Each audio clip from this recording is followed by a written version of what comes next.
Discover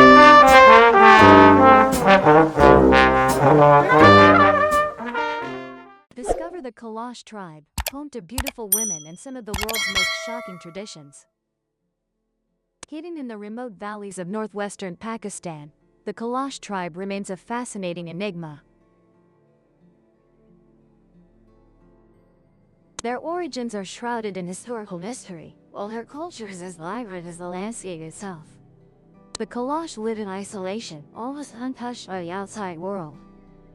In 3 valleys of Khyber Pakhtunkhwa province, nestled within the Hindu Kush mountains, a majestic range stretching over 800 kilometers along the Pakistan-Afghanistan border. This remoteness and inaccessibility have helped preserve their unique culture intact for centuries. In a 2016 article, it was estimated that the Kalash community numbers only about 3,000 people, making them the smallest minority group in Pakistan. Additionally, the tribe's main language is Kalasha, a distinctive Indo-Iranian language. The journey to the Kalash valleys is an adventurous and challenging experience. You must navigate narrow, winding mountain roads that twist along steep cliffs. When speaking of Kalash, one cannot overlook the women of this place. They are famous for their captivating, unique beauty, earning the tribe the title of having the most beautiful women in the world. Unlike the tanned, robust skin of native Pakistanis, the Kalash possess fair skin, brown eyes, and some even have striking blue eyes, resembling Europeans. Not only that, but every feature on their faces resembles a masterpiece of nature. Snow-like smooth fair skin combined with jet black hair creates a harmonious contrast, both simple and refined. Their smiles shine like dawn, spreading joy and vitality throughout the Kalash valleys. Around their necks dangle dozens of strands of brightly colored beads. Many women and children have small star tattoos inked on their faces. Notably, the Kalash are also known for having the rarest and most unique DNA in the world. Although they do not carry European blood, their external appearance makes it hard to distinguish them from Russians, French, or Americans. Views on marriage. Unlike many countries where inequality in marriage and sexuality persists, Kalash women have full authority to decide in their marital lives. Since ancient times, Kalash women have taken on important roles, not only as caregivers for the family and preservers of tradition, but also as active individuals shaping their own destinies.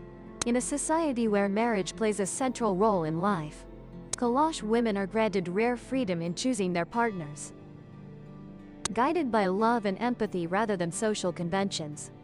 As they seek relationships that resonate with their souls, their marriage is sealed through a dance by the young couple. Before both run to the groom's home, as family visits the bride, the couple is officially welcomed and recognized as husband and wife by the community. Particularly, Kalash women's attitude toward divorce is very different. In a context where many cultures consider it taboo and stigmatized, Kalash women do not hesitate to proactively end marriages that no longer bring happiness and well-being. For them, autonomy and self-expression are sacred. And divorce is not seen as a failure but as a courageous and empowering decision. Elopement, meaning to run away secretly, especially to marry without parental consent, is common in these Kalash valleys. It mainly involves women who are already married to another man. In such cases, the suitor must not only pay a dowry to the bride's family but also compensate her former husband. That was the dowry he paid for the previous wedding. This freedom of choice clearly reflects the strength and resilience of Kalash women, who always face challenges with will and courage. This also proves that, even in societies where women are often marginalized, their voices and will are neither ignored nor silenced. The isolation custom of Kalash women.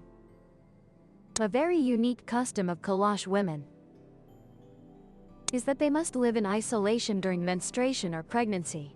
At that time, they are taken to a place called Basalani, an isolated building located far from the village. Here, women undergo a period of separate living, with no direct contact with family or community.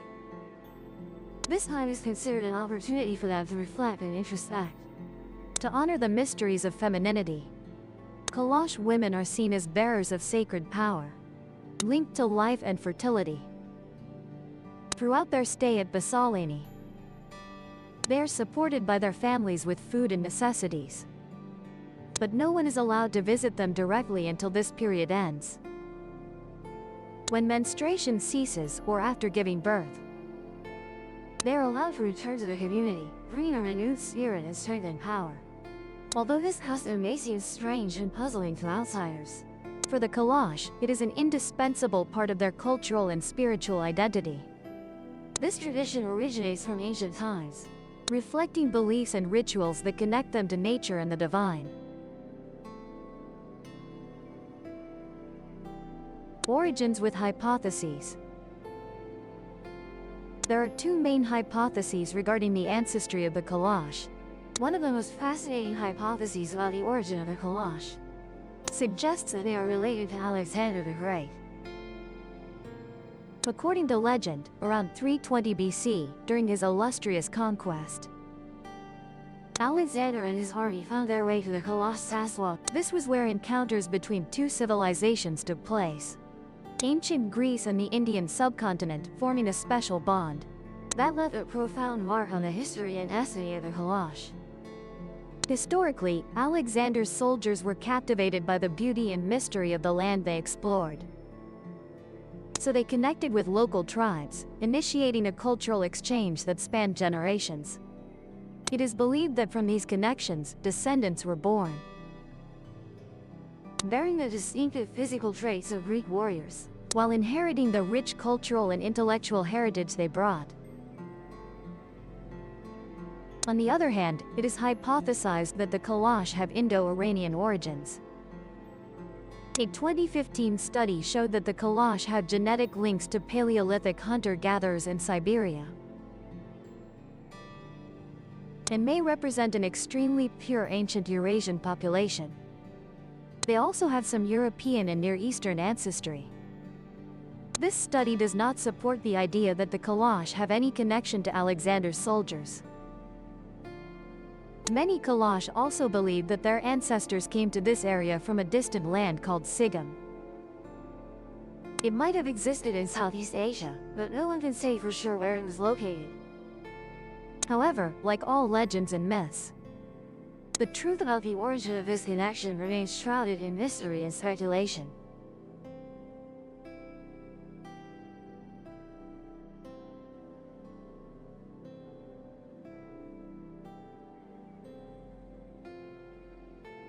The daily life of the Kalash people unfolds in a peaceful rural setting, with a slow and serene pace of life.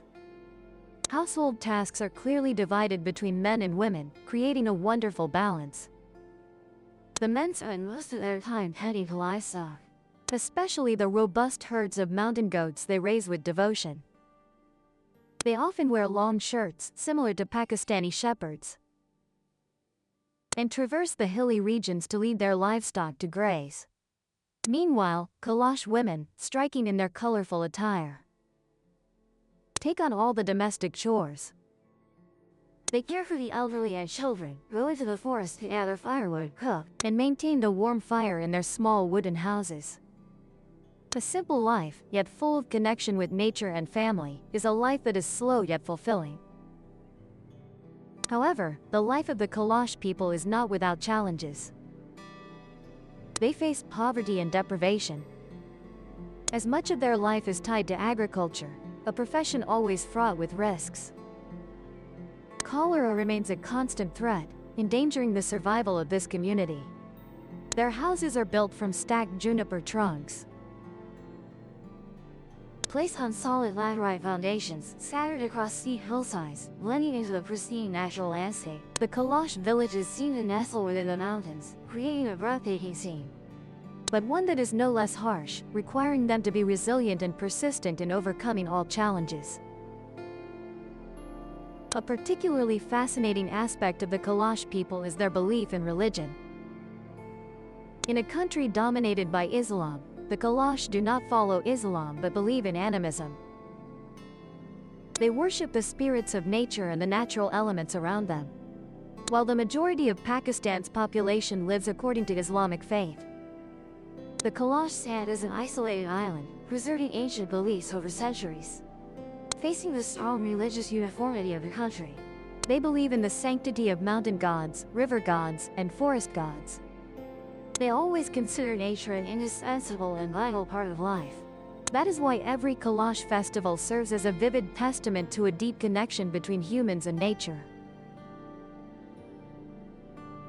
With dances, songs, and rituals overflowing with energy and emotion, although sometimes viewed with suspicion by Pakistani society.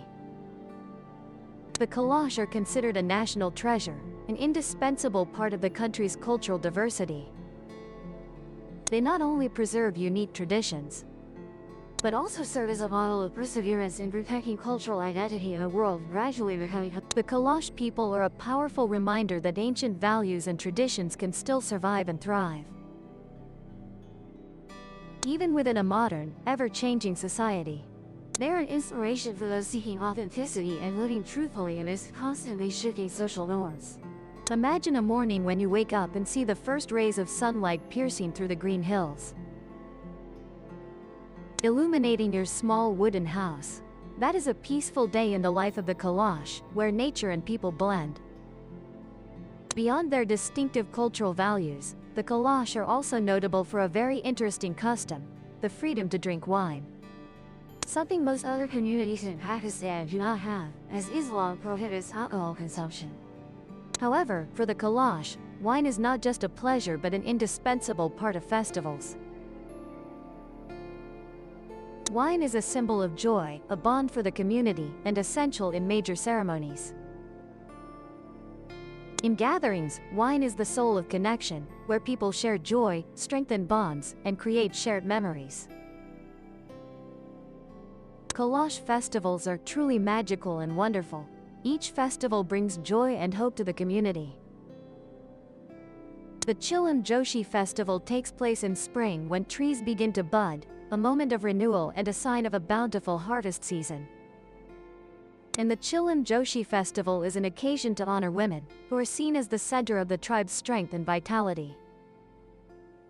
Through gentle dances and songs echoing through the valley, the autumn festival is a time for everyone to celebrate the new harvest together, expressing gratitude to nature and the resources they have received. When winter arrives, the Kalasha hold the Chalmos festival, lasting 2 weeks, a time for prayer and reflection, honoring ancestral deities. This festival, especially the nighttime Chalmos, is a sacred ritual where people sing, dance, and immerse themselves in the spiritual space, under the flickering light of the fire. These festivals are not only religious rituals but also joyous occasions for people to gather, share food, and dance happily until dawn. The Kalasha people possess a unique cultural identity, distinct from any other ethnic group or tribe in the world.